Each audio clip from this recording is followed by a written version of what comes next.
Buat kamu yang pernah tinggal di Jakarta, pasti kenal sama yang namanya Metro Mini. Bus kecil warna oranye yang suaranya lebih berisik dari notifikasi grup WhatsApp keluarga. Kalau diingat-ingat, Metro Mini itu kayak mantan pacar. Kadang bikin kangen, tapi lebih sering bikin elus dada. Dia ada di mana-mana, selalu siap sedia pas kita butuh tumpangan, tapi juga sering bikin jantungan dengan manuver-manuvernya yang di luar nalar. Rasanya belum sah jadi anak Jakarta kalau belum pernah merasakan sensasi naik Metro Mini sambil pegangan erat-erat kayak lagi naik wahana kora-kora di Dufan. Pengalaman naik Metro Mini itu unik banget. Mulai dari cara naiknya yang kadang harus sambil lari kecil, sampai cara turunnya yang butuh perhitungan matang biar nggak nyasar atau malah kejauhan. Di dalamnya, kita bisa ketemu berbagai macam karakter manusia. Ada ibu-ibu yang baru pulang dari pasar bawa belanjaan segunung. Ada bapak-bapak kantoran yang dasinya udah miring. Ada juga anak sekolah yang pura-pura tidur biar nggak disuruh kasih tempat duduk. Metro Mini itu semacam laboratorium sosial berjalan. Tempat kita belajar tentang kesabaran, kewaspadaan, dan kadang belajar menahan napas karena asap rokok dari sopirnya yang nggak ada matinya. Sekarang coba deh kamu cari Metro Mini di jalanan. Susah. Beneran susah. Beda banget sama dulu, waktu mereka masih jadi penguasa aspal. Kemanapun mata memandang, pasti ada siluet orangnya itu lagi ngetem atau lagi balapan sama sesama bus.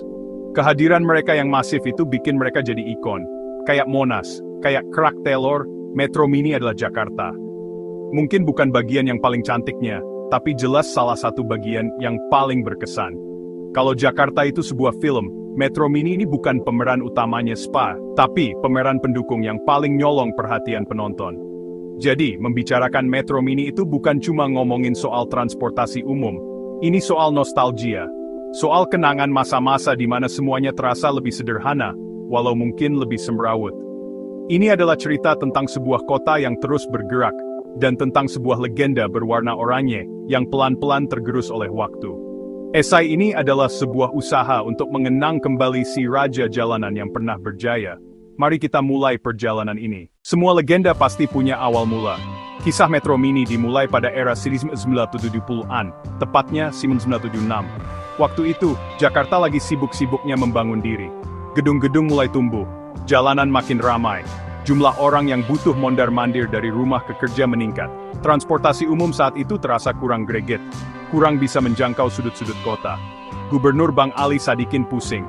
Ia mikir bagaimana warga bisa bepergian lebih mudah, tanpa harus punya mobil pribadi yang bikin macet. Solusinya harus cepat, solusinya harus murah, solusinya harus bisa masuk ke jalan yang sempit. Di tengah kepusingan muncul ide cemerlang. Kenapa nggak bikin bus berukuran lebih kecil? Bus yang lincah, bus yang bisa selap-selip di kemacetan, bus yang bisa menjangkau perumahan yang tak dilayani bus besar. Konsep ini disambut baik. Pemerintah butuh solusi massal efisien. Pengusaha angkutan melihat peluang bisnis. Maka dimulailah proyek bus-bus mini. Ini bukan proyek main-main. Jawaban untuk kebutuhan kota metropolitan yang berkembang. Jakarta butuh pahlawan transportasi. Pahlawan itu datang dalam bentuk bus kecil, Metro Mini. Proyek diresmikan oleh Gubernur Djokro Pranolo. Bus-bus ini didatangkan dari Jepang, merek Mitsubishi. Masih baru, masih kinclong. Belum ada stiker aneh di kaca belakang. Desain khusus untuk jalanan Jakarta. Ukurannya pas. Bukan terlalu besar, bukan terlalu kecil. Tujuannya, mengisi rute yang tak terlayani bus PPD Jumbo. Dengan bus mini, mobilitas warga diharapkan meningkat. Dari sinilah dominasi si oranye dimulai. Era baru transportasi Jakarta lahir. Metro Mini bukan muncul begitu saja, itu salah besar. Kehadirannya adalah sebuah rencana. Solusi yang dipikirkan matang-matang untuk masalah transportasi perkotaan. Lahir dari kebutuhan angkutan yang gesit, kebutuhan angkutan yang merakyat, kebutuhan angkutan yang terjangkau. Citra akhirnya jadi agak liar. Tapi awalnya, Metro Mini adalah proyek visioner. Harapan baru bagi komuter Jakarta era 70-an yang mendambakan perjalanan lebih praktis.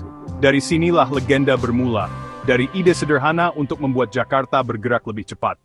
Sekarang kita bahas soal fisiknya. Apa sih yang paling kamu ingat dari Metro Mini? Pasti warnanya. Oranye terang dengan garis biru di tengahnya. Warna yang ngejreng banget, kayak stabilo raksasa yang jalan-jalan di aspal. Kenapa harus oranye? Ternyata ada alasannya. Warna oranye dipilih biar gampang kelihatan dari jauh, biar penumpang nggak salah lihat dan biar kendaraan lain juga waspada. sebuah warna yang mencolok, penuh energi, dan sedikit agresif. Sangat cocok dengan karakter Metro Mini yang kita kenal kan? Warna ini seolah-olah berteriak, "Woi, gue di sini! Awas, minggir!" Pemilihan warna ini terbukti sangat efektif, membuat Metro Mini punya identitas visual yang kuat banget. Lalu kenapa disebut bus mini? Ya, karena ukurannya memang mini kalau dibandingkan dengan bus kota lainnya pada saat itu, seperti bus PPD yang badannya bongsor. Metro Mini ini panjangnya cuma sekitar 7-8 meter. Desainnya simple, kotak, dan fungsional. Pintu masuknya ada di depan, dekat sopir, dan pintu keluarnya di tengah. Di dalamnya, kursinya saling berhadapan, formasi yang sangat mendukung untuk terjadinya kontak mata yang canggung dengan penumpang di seberang. Kapasitas resminya sih sekitar 20-25 orang kalau duduk semua. Tapi kita semua tahu, itu cuma angka di atas kertas. Pada praktiknya, Metro Mini bisa memuat berapapun orang yang berhasil masuk ke dalamnya. Asal-usul namanya sendiri, Metro Mini, juga menarik. Nama ini adalah singkatan dari Metropolitan Minibus. Keren kan? Kedengarannya modern dan canggih untuk ukuran tahun 70-an. Nama ini seolah memberikan janji bahwa ini adalah bus mini untuk kota metropolitan. Sebuah nama yang menjual mimpi tentang efisiensi dan kemodernan. Meskipun pada akhirnya, kata mini lebih sering diasosiasikan dengan fasilitasnya yang minimalis, bukan cuma ukurannya. Tapi tetap saja, nama Metro Mini itu sangat ikonik dan mudah diingat. Keunikan lain dari Metro Mini adalah interiornya yang sering kali dipersonalisasi habis-habisan oleh awak busnya. Stiker-stiker motivasi yang tulisannya absurd, gantungan kunci boneka di kaca spion, poster-poster artis dangdut. Setiap Metro Mini punya jiwanya sendiri. Ada yang speakernya jedak-jeduk memutar lagu koplo terbaru, ada yang adem ayem, ada juga yang sopirnya hobi ngoleksi parfum mobil sampai penumpangnya pusing. Semua detail kecil ini membuat setiap perjalanan dengan Metro Mini jadi pengalaman yang berbeda. Ini bukan sekadar naik bus, ini seperti masuk ke dalam ruang pribadi sang sopir dan keneknya. Unik, aneh, dan kadang ngangenin. Pernah nggak kamu bertanya-tanya, Metro Mini ini sebenarnya punya siapa? Kok kayaknya jalan sendiri-sendiri? Metro Mini sebenarnya dikelola oleh sebuah perusahaan bernama PT Metro Mini. Di sini, sistemnya lebih mirip koperasi. Banyak bus Metro Mini itu sebenarnya milik perorangan. 1, 2, atau beberapa bus. Lalu mereka bergabung di bawah naungan PT Metro Mini untuk mendapatkan izin trayek. Makanya, kondisi setiap bus bisa beda-beda banget. Ada yang terawat, ada yang, ya sudahlah. Mereka semua kejar setoran. Sopir dan kenek harus mencapai target setoran harian untuk si pemilik bus, baru sisanya bisa jadi pendapatan mereka. Jadi, jangan heran kalau mereka suka kebut-kebutan, ngetem seenaknya buat nunggu penumpang, atau salip-salipan sama teman satu trayeknya. Bagi mereka, setiap penumpang adalah rupiah. Semakin banyak penumpang yang diangkut, semakin cepat setoran lunas, semakin cepat mereka bisa pulang bawa uang. Ini adalah pertarungan bertahan hidup setiap hari di kerasnya aspal Jakarta. Trayek atau rute Metro Mini itu legendaris. Rasanya dari dulu sampai sekarang ya itu-itu saja.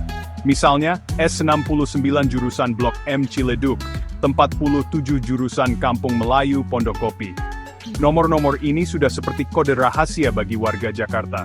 Penentuan trayek ini dilakukan oleh PT Metro Mini, bekerja sama dengan Dinas Perhubungan, untuk melayani rute-rute gemuk yang banyak penumpangnya, terutama yang menghubungkan terminal, pasar, dan kawasan perkantoran dengan area pemukiman.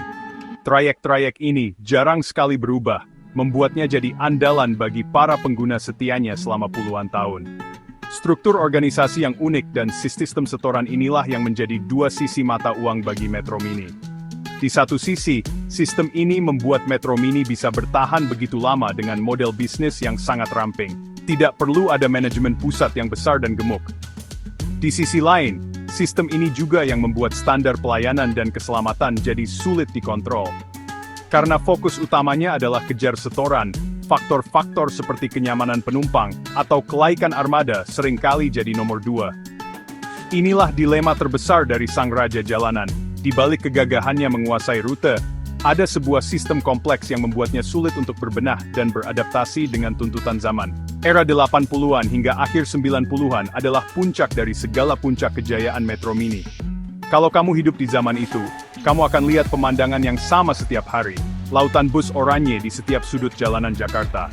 Mau ke Blok M, ada Metro Mini. Mau ke Senen, ada Metro Mini. Mau ke Kampung Rambutan, ada Metro Mini. Rasanya, semua tempat di Jakarta bisa dijangkau hanya dengan mengandalkan jaringan bus mini ini. Mereka adalah tulang punggung transportasi publik yang sesungguhnya. Kenapa bisa sepopuler itu? Jawabannya sederhana, karena mereka adalah pilihan yang paling logis. Pada masa itu, pilihan transportasi publik belum sebanyak sekarang. KRL masih belum senyaman hari ini. Bus-bus besar hanya melayani jalan-jalan utama. Metro Mini datang mengisi celah itu dengan sempurna. Dengan armadanya yang ribuan, mereka melayani puluhan trayek, termasuk jalan-jalan yang lebih kecil. Frekuensinya juga sangat tinggi. Kamu nggak perlu nunggu lama, baru saya satu lewat, beberapa menit kemudian, pasti ada lagi. Seperti semua kerajaan, masa kejayaan Metro Mini pun akhirnya harus berakhir. Memasuki era 2000-an, angin perubahan mulai berhembus kencang di Jakarta. Satu persatu, pesaing baru mulai bermunculan, lebih modern, lebih nyaman, lebih teratur. Pukulan telak pertama, Transjakarta Busway pada tahun 2004, bus besar ber-AC, jalur khusus, halte yang nyaman. Orang-orang mulai merasakan enaknya naik angkutan umum, tidak panas, tidak berdesakan, dan punya jadwal yang lebih pasti. Kehadiran busway membuka mata warga. Citra Metro Mini yang ugal-ugalan panas tidak aman. Selain Transjakarta, muncul juga fenomena ojek yang semakin menjamur. Puncaknya adalah kehadiran ojek online. Ojek online menawarkan layanan door-to-door. Kamu bisa dijemput di depan rumah dan diantar sampai persis di depan tujuan. Lebih praktis, lebih cepat untuk jarak pendek, dan harganya pun kompetitif. Bagi banyak orang, terutama generasi yang lebih muda, beralih ke ojek online adalah pilihan yang sangat masuk akal. Metro Mini yang harus ditunggu di pinggir jalan, dan sering ngetem lama, terasa semakin ketinggalan zaman. Banyak armada Metro Mini yang sudah sangat tua dan tidak layak jalan. Asap hitam pekat, kursi yang sobek, bodi yang keropos. Isu keselamatan menjadi sorotan utama, berita kecelakaan, remblong, bahkan sopir di bawah umur. Pemerintah Provinsi DKI Jakarta pun mulai mengambil tindakan tegas dengan tidak memperpanjang izin operasi bagi bus-bus yang tidak memenuhi standar kelaikan. Perlahan, jumlah Metro Mini di jalanan terus berkurang. Sang raja jalanan itu kini terlihat tua, lelah, dan sok-sok menghadapi zaman yang terus berlari. Hari ini, di tahun 2025, menemukan Metro Mini di jalanan Jakarta sudah seperti mencari harta karun. Sebagian besar trayeknya sudah digantikan oleh layanan bus modern seperti Transjakarta, Mikrotrans, Jaklingko, bus-bus baru yang ber-AC, punya jadwal pasti, terintegrasi dalam satu sistem pembayaran. Jakarta telah bertransformasi menjadi kota dengan sistem transportasi publik yang jauh lebih baik. Perubahan ini memang perlu dan positif. Namun, di balik semua kemajuan itu, ada sedikit rasa kehilangan. Kehilangan akan sosok si oranye yang pernah begitu mendominasi pemandangan kota. Metro Mini kini resmi menjadi legenda. Ia adalah kapsul waktu yang berisi jutaan kenangan. Kenangan berangkat sekolah berdesak-desakan. Pulang kerja ditemani pengamen, deg-degannya turun di tengah jalan. Bau keringat, asap rokok, parfum mobil. Semua itu adalah bagian dari mozaik pengalaman menjadi warga Jakarta. Nilai historis Metro Mini bagi Jakarta sangatlah besar. Ia adalah saksi bisu dari pasang surutnya pembangunan kota ini. Jalanan lengang jadi macet, lahan kosong jadi pencakar langit, sambil mengangkut jutaan orang yang datang untuk mengadu nasib, membangun mimpi, menjadi bagian dari denyut nadi ibu kota. Metro Mini adalah simbol dari Jakarta yang dulu, keras, semrawut, penuh perjuangan, tapi juga penuh harapan dan dinamika. Pada akhirnya, Metro Mini telah menyelesaikan tugasnya.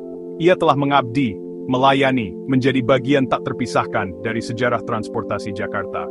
Meskipun fisiknya sudah jarang terlihat, semangatnya mungkin masih relevan hingga kini, hidup dalam cerita-cerita nostalgia, foto-foto lama, ingatan kolektif warganya. Selamat jalan Metro Mini. Terima kasih untuk semua perjalanan, semua drama, semua kenangan. Kamu mungkin sudah tiada di jalanan, tapi kamu akan selalu punya trayek abadi di hati kami, warga Jakarta.